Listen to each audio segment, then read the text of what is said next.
Ensemble et unis, les chefs d'État du Tchad, du Mali, du Burkina Faso, de la Mauritanie et du Niger se recueillent dans cette base militaire.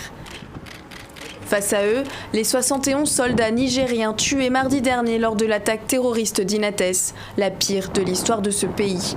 Il nous faut travailler à ce que des victoires soient certaines sur le terrorisme, à court, à moyen et à long terme.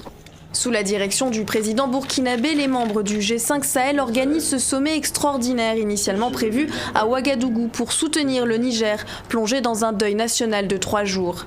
Un sentiment que ses voisins ne connaissent que trop bien depuis quelques mois. Avec le Niger, le Mali et le Burkina Faso sont victimes d'attaques djihadistes de plus en plus nombreuses et meurtrières. Boulikessi, Indelimane ou encore Koutougou, un fléau qu'ils veulent endiguer plus rapidement. Il est plus que nécessaire que nous œuvrions rapidement à la pleine capacité de notre force conjointe. Il reste entendu que le soutien de l'ensemble des États de la région ainsi que de l'ensemble de la communauté internationale sera déterminant pour l'aboutissement de notre combat.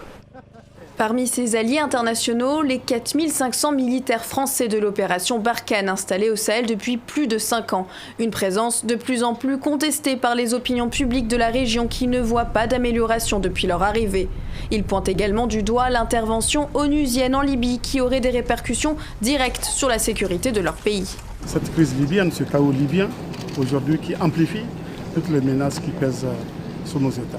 Donc la communauté internationale doit prendre ses responsabilités.